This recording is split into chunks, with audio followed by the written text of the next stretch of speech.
నా ప్రియమైన ధార్మిక సోదర మరియు సోదరీమణులారా, అస్సలాము అలైకుం వరహ్మతుల్లాహి వబరకాతుహు. మేము సమాజంలో తరచూ చూస్తున్న విషయాలు ఎత్తి పొడిచేవారు ఎక్కువగా కనిపిస్తూ ఉంటారు. కులం గురించి ఉన్నత స్థాయి కులం గలవాళ్ళు తక్కువ స్థాయి కులం గలవాళ్ళకి ఎత్తి పొడుస్తూ ఉంటారు.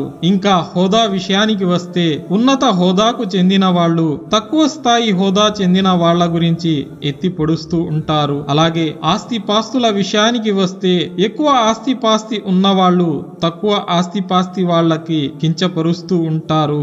ఇదే విధంగా చాలా మంది సమాజంలో ఒక వ్యక్తి గురించి పూర్తిగా తెలియకపోయినా అతని గురించి చాడీలు చెప్పి అతనిని సమాజంలో కించపరచడానికి చాలా దూరం ప్రయత్నిస్తూ ఉంటారు.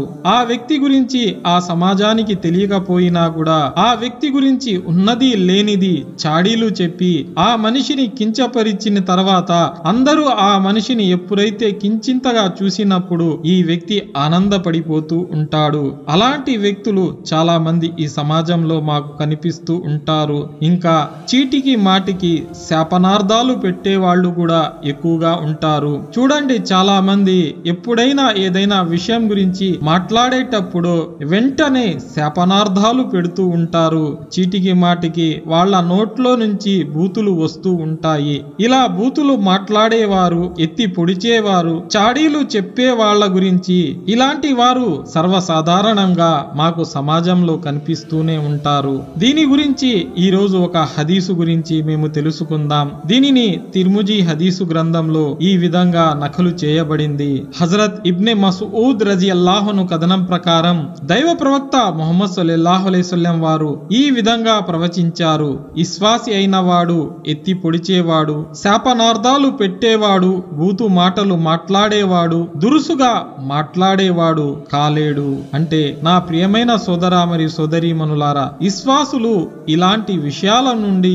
దూరంగా ఉంటారని మహాప్రవక్త ముహమ్మద్ సల్లల్లాహు అలైహి వసల్లం వారు తెలియపరిచినారు. మరో చోట అబూ దావుద్ హదీసు గ్రంథంలో ఈ విధంగా నకలు చేయబడింది. హజరత్ అబూ దర్దా రజియల్లాహు అన్హు కథనం ప్రకారం దైవ ప్రవక్త ముహమ్మద్ సల్లల్లాహు అలైహి వసల్లం వారు ఇలా ప్రబోధించారు: దాసుడు ఎవరినైనా శపించినప్పుడు ఆ శాపం ఆకాశానికి ఎక్కుతుంది, కానీ దాన్ని రానియకుండా ఆకాశ ద్వారాలు మూయబడతాయి. దాంతో అది తిరిగి భూమి మీదకు దిగి వస్తుంది, కానీ భూమి ద్వారాలు కూడా అది రాకుండా మూయబడతాయి. తర్వాత కుడి ఎడమల వైపు వెళ్ళడానికి ప్రయత్నిస్తుంది.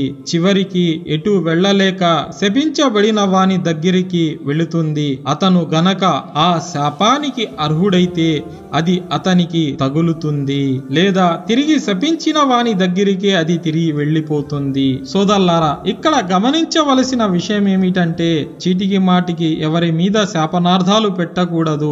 ఒకవేళ శాపనార్థం అది ఇతరులకు తగలవచ్చు.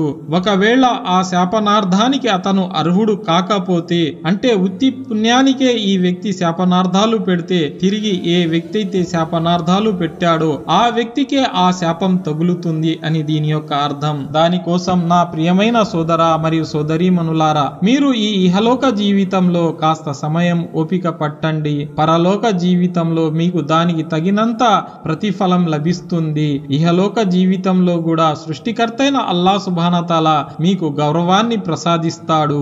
అస్సలాము అలైకుం వరహ్మతుల్లాహి వబరకాతుహు.